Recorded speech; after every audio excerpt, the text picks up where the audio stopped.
Yo, what's going on, guys? Chris Bonner here, Power Training TV, all things power related. Due to the fact that I'm getting a lot of questions about swimming, I didn't realize I had such a big swim following, so I wanted to go ahead and shout this out just because my boys are headed off to a statewide meet this weekend, and I'm super excited and proud for them. So, if you don't know, my background is obviously power athletes. Never really dealt with swimmers, but as of recently, I took on a group of stud young bucks. They're in the pool, and I'm just really excited and proud about them. But I took on the challenge, and I tried to do it a kind of different thing. You know, me as a trainer, I'm always experimenting with different things, and I love the results I'm getting, so I wanted to share them with you. But I wouldn't put this out there if I didn't see success with these boys. So let me go ahead and first start off by saying when they first came in, I assessed them. What I assessed them in is just basic muscular imbalances. If you've ever noticed, swimmers always have the same type of bodies. They have that long torso, the wide shoulders, strong lats, but they're slim. So what I did was I put them through a couple muscular assessment.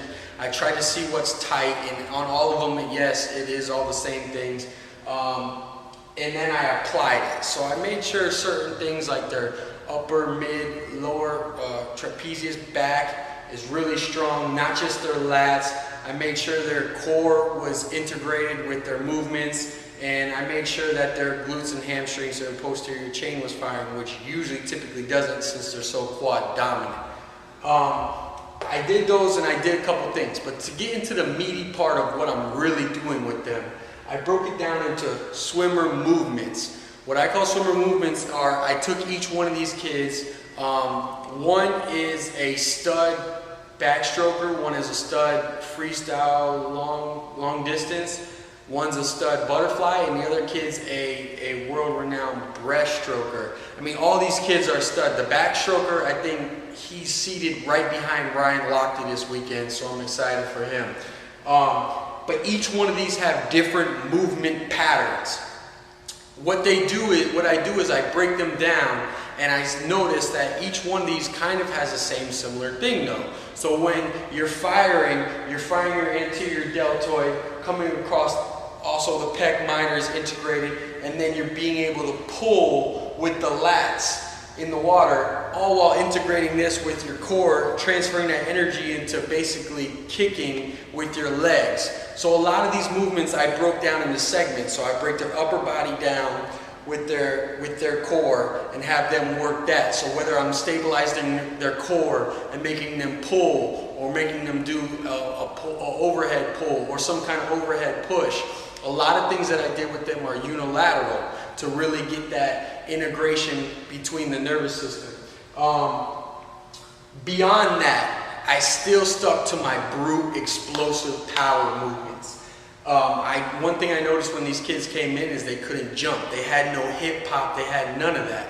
So yeah, of course, I'm gonna teach them how to flip a damn tire, and the success was pretty great. I taught them how to box jump.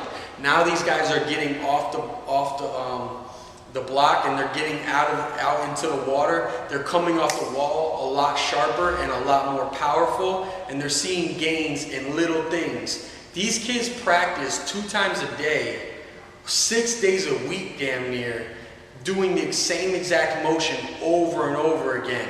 So changing little things and providing them with great explosive capacity in the movements that they already perform while applying the weak and imbalanced muscles to stimulate, I've seen great success, and I'm excited about these kids. So for all you swimmers out there, here's my 3 steps. Assess and apply. Wherever you're tight, weak, apply it, work it out.